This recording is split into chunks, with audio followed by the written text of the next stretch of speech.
Hey friendo, Steve here. Now that 10 for the Win with me and Larson is back at Machinima every Saturday, I figured I'd revive the long-dead Listshock brand for my own channel. So although it's kind of weird for me to be counting down shit on my own, I'm gonna do it anyways. Larson doesn't seem to care, he gets his 15% cut. I'm not sure why I put that in our contract, but you know, I'm not a very good businessman, I guess. So now with the summer movie season coming to an end, it's time to focus on the rest of what 2015 has to offer on the silver screen. So here you go, here's the top 8 movies left in 2015. Number 8!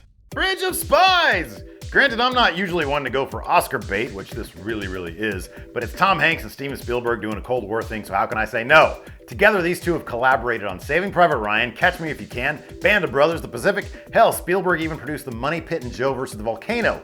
They also did The Terminal together, which proves my point that everyone has to lay a turd at some point. You know, Scorsese has The Departed. Francis Ford Coppola has, half his movies are turds, so, you know. Sometimes you drop a lot of crap, I guess.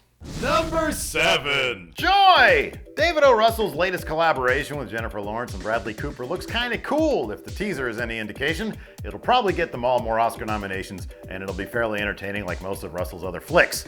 But it's obvious that any collaborations between Lawrence and Cooper kinda need Russell at the helm. Have any of you seen that movie, Serena? I hadn't even heard of this movie until I saw it on Netflix, and apparently everybody thinks it's a giant turd. Which proves my point yet again. Everyone lays a turd at some point. Even Bradley Clorence.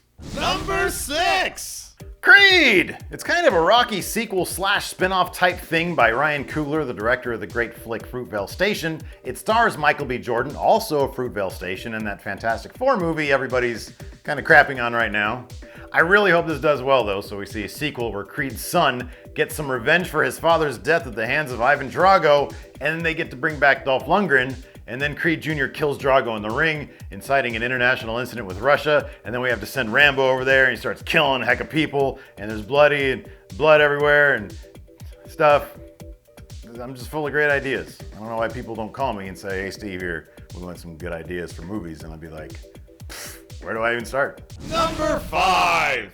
Beasts of No Nation! Okay, so most of you are probably like, hey Steve, what the fuck is this? But here's why you should want to see it. It's directed by Cary Fukunaga, the guy who directed True Detective Season 1. It stars Idris Elba, and it's going to be released on Netflix first, so you don't have to put pants on to go out and watch it in a movie theater.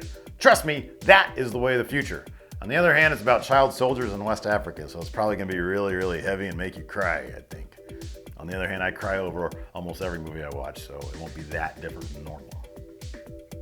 I cry a lot. I probably shouldn't admit that.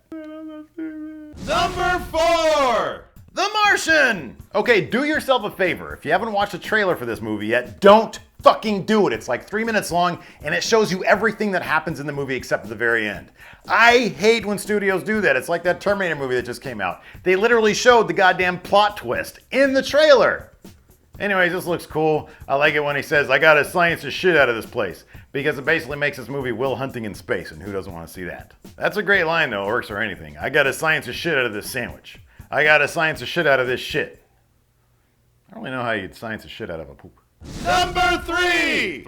The Revenant! Who would have thought the director of last year's groundbreaking and Oscar-winning Birdman would have followed that up with what looks to be the most brutal-looking movie ever? I mean, look at this shit. It's got Leo DiCaprio and Tom Hardy destroying shit back in the olden days of America. It comes out December 25th. I say fuck Christmas. I just want this shit in my stocking. Leo DiCaprio and Bane is going, oh, shit, the game's begun! We're in the early America shit. Don't wag your tail at me, dog. Number 2! The Hateful Eight! I don't know what the fuck to make of this. We're in August and there's still no trailer. So what the hell? 2 days after I filmed this episode, the actual trailer for Hateful Eight did drop. It's really cool, pretty badass, can't wait to see it. This whole entry was supposed to be me riffing on the fact that there was no trailer to see, but, you know, it's kind of ruined by now. I did do a really bad Quentin Tarantino impression, so I guess you guys can watch that right now. He's like, I don't have to show you a trailer, okay? That's my Quentin Tarantino. Number 1! Star Wars The Force Awakens! Fucking duh! I'm telling you all, this movie will make more than $3 billion worldwide, mark my words. That may seem like a dubious claim, but I feel, given enough time and re-releases, that this will happen. But you tell me, how much money do you think The Force Awakens is going to make? What has better odds of happening? Jar Jar coming back in a Star Wars movie, or this one topping $3 billion worldwide? I'm thinking $3 billion is more likely to happen. Maybe like 20 years from now or so, they're still doing Star Wars movies, which they probably will be. Then they'll bring Jar Jar back because all the kids who love Jar Jar will be old enough to make that happen. Retroactively speaking, Jar Jar was a great character. No, he wasn't, because he was quite racist. So there you go. I hope you enjoyed this episode of Listshock. I have some other weirder topics I'd like to run with on the show. Shit you wouldn't see on 10 for the Win, because I'm trying to make this my own thing. So be sure to subscribe for more at the link, I think over there. No, I think it's over there. And tell me what you want to see on the show. What kind of topics do you want me to cover? And let me know what movies you're looking forward to in 2015. I might have missed some. It's always possible.